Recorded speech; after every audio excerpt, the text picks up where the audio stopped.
Greetings, YouTube, vinyl community, and Box of Sound listeners all around the place. It's Bill, aka D. Verada, and today there was a record and CD show that was in Fairview Park at the good old American Legion Hall. I've done videos about this before, so you know what the drill is. You've seen this stuff before. Playing in the background right now, Rolling Stones' Dirty Work album from, what, 1986 is this? Yep, 1986. This was put out originally by the CBS group of labels, so check it out. Anyway,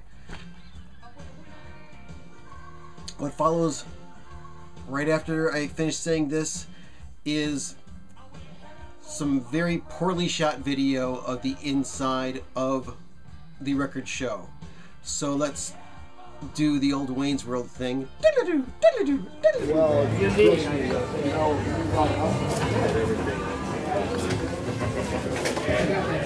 What's your life? I don't know. I said I was that easy to come by. No. I'm telling you now. come to the next show.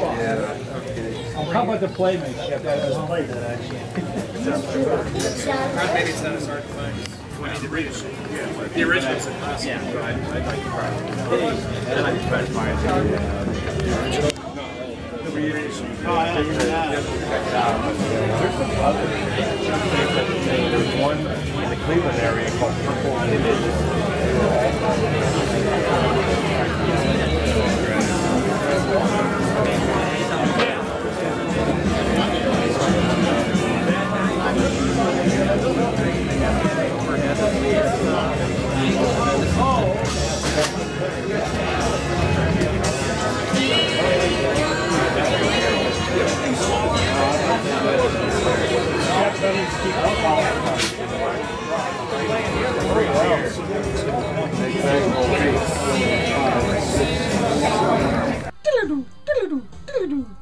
And that was what it looked like inside of the record convention.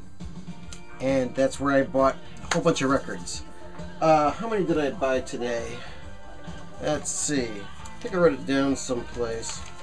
Got something like 23 albums. I paid a total of $46, which adds up to an average of $2 per record. But I paid different prices for the individual records, and I'll let you know presently what I got. First, we got Genesis Invisible Touch. Now, this is an RCA Music Service pressing from 1986. Has the textured hand on the cover, but the vinyl doesn't look bad at all. Let's see, where was it pressed?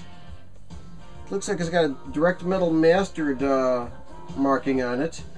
It's got one matrix number crossed out, another one written in lightly.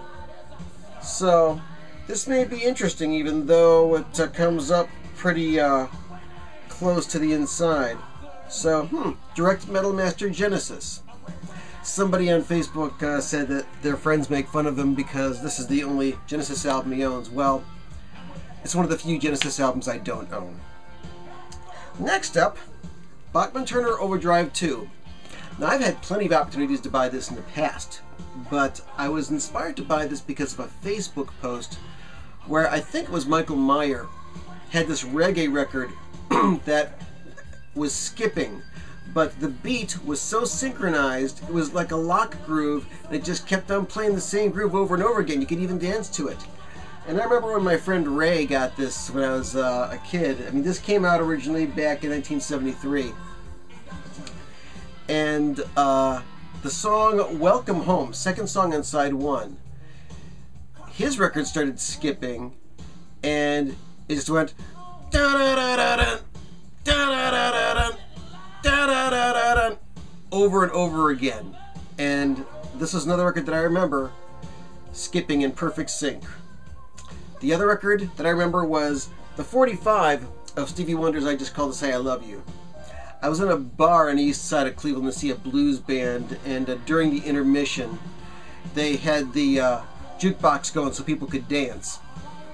And somebody played I Just Called to Say I Love You. And this was back when vinyl jukeboxes were the big thing. And started playing that song, and it started skipping. And it skipped in time. People kept on dancing for about a minute and a half until somebody finally kicked the jukebox and got it going again. So that's why I bought that. That was only $1. Same with the Genesis, only $1. Oh wait, I'm sorry. Yeah, that was $1. Now, for only $2, I got YMO BGM. This is an American release on the A&M label. Produced by Harumi Hosono, and it's in very good shape. Very happy to get this. And it is a promo too. Got the little gold leaf sticker on it. Keeping in the in kind of the Japanese vein a little bit, you got Tsutomu Yamashita with Steve Winwood and Michael Shiryu, Go. Which is cool because I also have Go Plus. I've got a promo copy of that from way back when. This came out originally in 1970, what? It doesn't even say here. Came out in 1976. This is when Island was distributed, I think it was independently. It wasn't by Capitol. It wasn't by the Warner group of labels. So that's pretty good. Very nice pressing of that. There's the back. Speaking of the Rolling Stones that you're hearing in the background, Sucking in the 70s, a hits compilation, which pretty much has no information on it whatsoever, except for on the label itself. And there it is, the Rolling Stones, Sucking in the 70s. And I believe that was $2.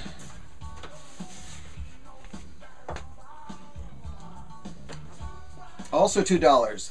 Phil Manzanera, Diamond Head, an album that I wanted to get for a very long time. This came out in 1975. This is his first solo album while he was in Roxy Music. And it's got a lot of great people on it. John Wetton, Paul Thompson, Eno, Robert White, Andy McKay, Eddie Jobson, as well as other people that are not quite as famous, but it's a star-studded record, Diamond Head by Phil Manzanera. Very happy to get a hold of this. Okay, this was only $2. Art Tatum, the Tatum Group Masterpieces with Buddy DeFranco, Red Callender, and Bill Douglas. You gotta love Art Tatum just playing impossibly great piano. So this is some classic jazz stuff. Recorded 1956, released 1975 on Pablo Records. Got an ECM find for $2. Eberhard Weber, The Following Morning, which is ECM number 1084. US pressing on Polydor and in great shape, as most used ECMs are. You've probably heard myself as well as many other people like Derek and Sequoia Flame say that before. Another $2 find was Pat Metheny Group, First Circle. ECM number 1278. This is Pat Metheny Group's last album for ECM. Produced by Pat Metheny, not Manfred Eicher. I guess because Pat Metheny wanted to have more control over his stuff and to take more than 2 days to record an album, which is pretty much the norm for ECM. But this is a good album, just the same. Let's see, I think I got some $1 albums now. Yeah, I was amazed to find this for $1. Gentle Giant Freehand. This is a hole in my Gentle Giant collection. A Capitol reissue, it says. This came out originally in what year? It doesn't say on the label. This came out in 1975. Green Capitol label. Gentle Giant Freehand.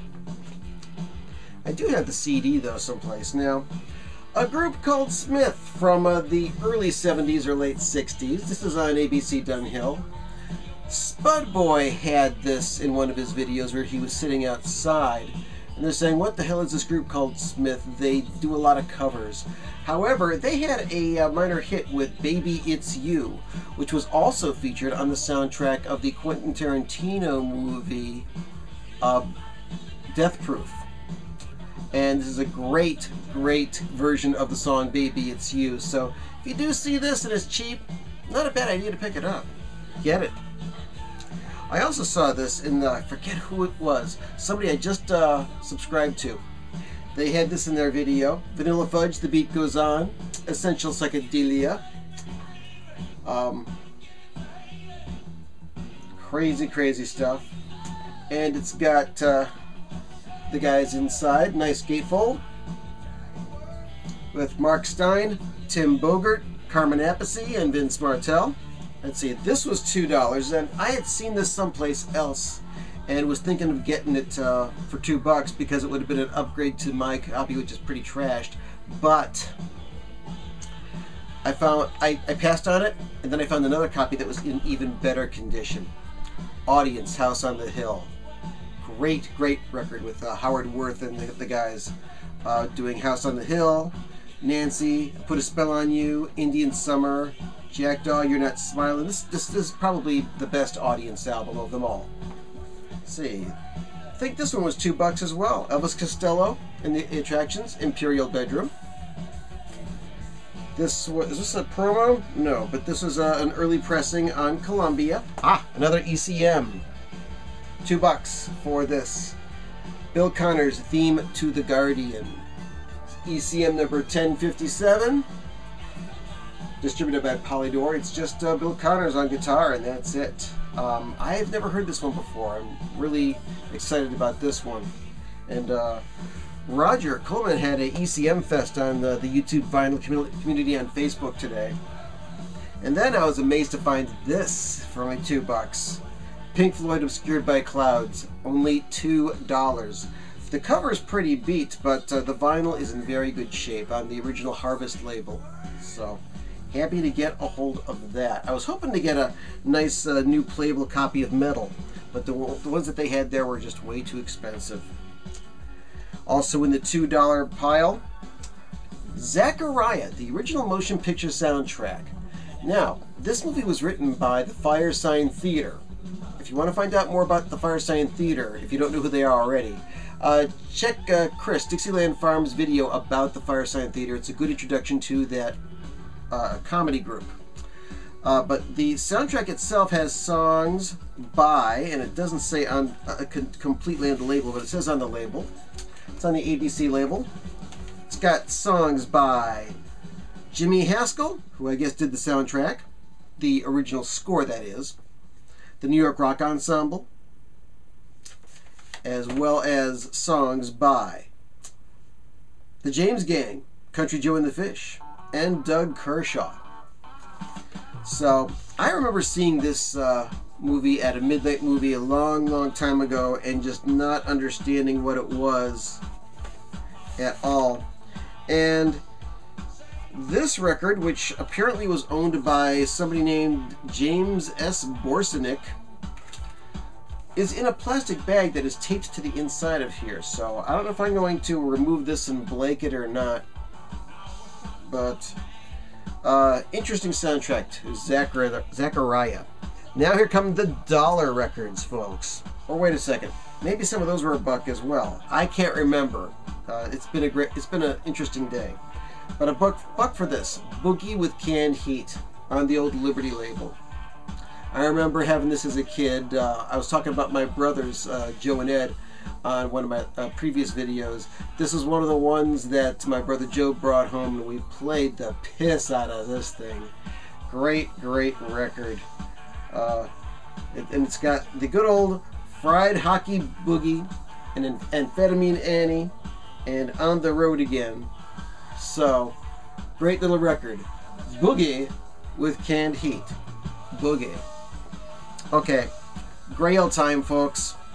Finally found an untrashed copy of Maggot Brain by Funkadelic. Yep, only $5. It's in rather good shape. This, friends, is a Grail. So happy to get a hold of this. Because Mother Earth is pregnant for the 3rd time, for y'all have knocked her up. Let's see, other holes in my collection. Never had a copy of AC/DC's Back in Black, can you believe it? So, for $3, very nice condition, very little wear, I picked it up. Okay, Buckingham Nicks for only $3. This was done before Fleetwood Mac. This was in the early days of the Sound City studio. If you've seen the Dave Grohl movie Sound City, you know about this album and how this album got Lindsey Buckingham and Stevie Nicks looking good in this photo. It's how they got them into Fleetwood Mac. Because, well, watch the movie Sound City, you'll get the story. But this isn't in bad shape at all. And, strange, Stevie Nicks' name is spelled S-T-E-V-I instead of S-T-E-V-I-E. I wonder if that was her decision or the record company's decision. Alright, 2 more. Things I've been looking for a while. First one is The Turtles present the Battle of the Bands. And from a story that Howard Kalin had told on Penn Sunday School, this is the album that Frank Zappa heard and said, hey, these guys know what they're doing. They can really do some good stuff. This is a concept album by the Turtles where they've got a different group doing every cut, but every group is actually the Turtles. They got all these different bands that they posed as on the cover. They've got bands such as the U.S. Teens featuring Raul, the Atomic Enchiladas, Howie Mark, Johnny, Jim and Al, the Quad City Ramblers, the LA Bust 66, the Fabulous Dogs, the Crossfires, and several other bands. But it's a concept album by the Turtles of all people. It was panned, but it's really a good record. And last but not least, this one cost me $5. This is a Grail. I've been looking for this for years. 666 by Aphrodite's Child. 2 records set on Vertigo, US Vertigo that is. Gatefold, awesome painting in the middle. And I never knew this until many, many years after this came out. The main instrumentalist on this album, and who composed pretty much the entire thing, is Vangelis. Now, there's a commonly mispronounced name in music. They call him Vangelis or Vangelis, but it's Vangelis.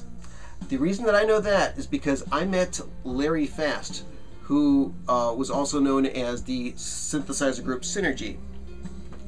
And he has met him and knows him. And I said, so how is it pronounced? Is it Vangelis? And he said, yes it is. That's how he pronounces his name. But it's the last name which is going to get you in trouble. It's Vangelis Papathanasio. So, this is early Vangelis material, and it's early prog, and it's good stuff. So, only $5 on Good Shape, in good shape that is, on the Vertigo label. Doesn't have the big old swirl, but it is in good shape nonetheless. So that is my trip to the record convention today. Very happy with what I came out with. Still got to clean all these records and get all the old dirt and mold off of these record covers. But hey, that's all part of the hunt, part of listening to it, and part of enjoying the music and enjoying the ride. So I have yet another video that I really want to do soon, and it has something to do with the number of subscribers I have. Thank you to the people who have subscribed to me lately, and all of my other subscribers, because I wouldn't be watched and commented on as much without you. So much, much appreciated. I had a great time. Hope you did too, and happy listening, everybody.